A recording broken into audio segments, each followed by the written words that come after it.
RK நகர் இடைத்தேர்தலை தேர்தல் ஆணையம் ரத்து செய்துள்ளதற்கு அதிமுக அம்மானியின் வேட்பாளரான டிடிவி தினகரன் கடும் கண்டனம் தெரிவித்துள்ளார். அவருடன் நமது செய்தியாளர் தயானந்தன் நடத்திய கலந்துரையாடலை தற்போது பார்க்கலாம். இடைத்தேர்தல் ரத்து செய்யப்பட்டிருக்கும் இந்த நிலையில் அதிமுகவின் துணை பொதுச் செயலாளர் டிடிவி தினகரன் நம்மிடையே இருக்கிறார். அவரிடம் சில கேள்விகளை கேட்கலாம்.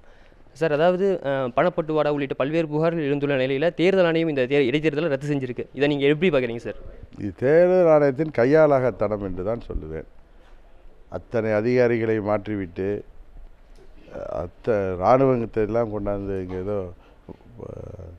ஏதோ நமக்கும் வேறு நாட்டிற்கும் சண்டை போர்க்காலம் போல் இங்கே இராணுவத்தை எல்லாம் கொண்டாந்து அங்கே நிறுத்திவிட்டு திடீரென்று தேர்தலை நிறுத்தியிருப்பதை பார்த்தால் அவர்களால் தேர்தலை நடத்தக்கூடிய கெப்பாசிட்டி அவர்களிடம் இல்லை என்று தான் நினைக்கிறேன். ஏன்னா ஆர்ஓலேருந்து அங்கே இருக்கிற இது பியூன் வரைக்கும் மாற்றிட்டாங்க, புதுசாக போட்டிருக்காங்க. அப்படி இருக்கப்போ எலெக்ஷனை கண்டக்ட் பண்ண புகார் தானே வந்திருக்கு. பணப்பட்டுவாடா புகார்கள் திமுக மேலேயும் இருக்குது, எங்கள் மேலேயும் இருக்குது. யாராவது ஆத்தென்டிசிட்டியாக யாராவது பணம் பிடிச்சி கொடுத்தாங்க.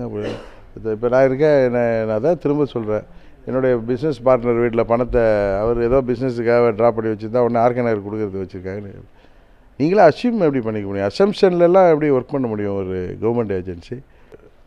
அந்த வாட்ஸ்அப் மெசேஜ் அனுப்புனது யார்?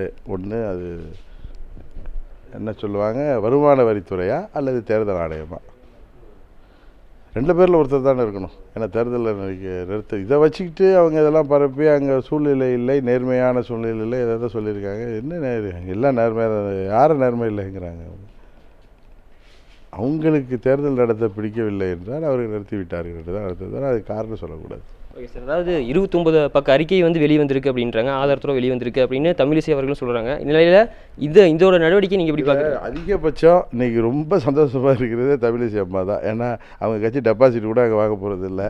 அது எப்பாடி நிறுத்திட்டாங்கடா, ஒரு மாதத்துக்கு பிரச்சனை இல்லை, ஏதாவது பேசி உருட்டிக்கலான்னு பார்க்குறாங்க, அவ்வளோதான்.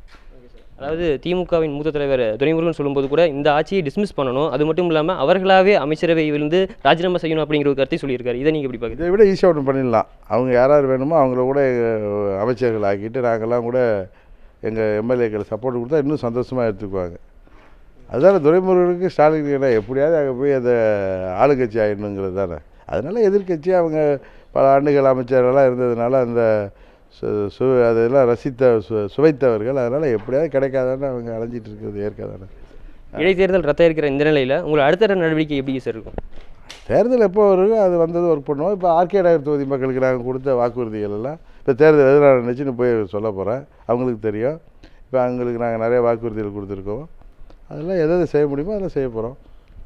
தேர்தலுக்கு முன்னாடியே அதை செஞ்சு நிறைய விஷயங்களை செஞ்சு முடிச்சுட்டு கூட மறுபடியும் நாங்கள் போய் ஹாயாக அங்கே ஓட்டு கேட்கலாம்ல. Thank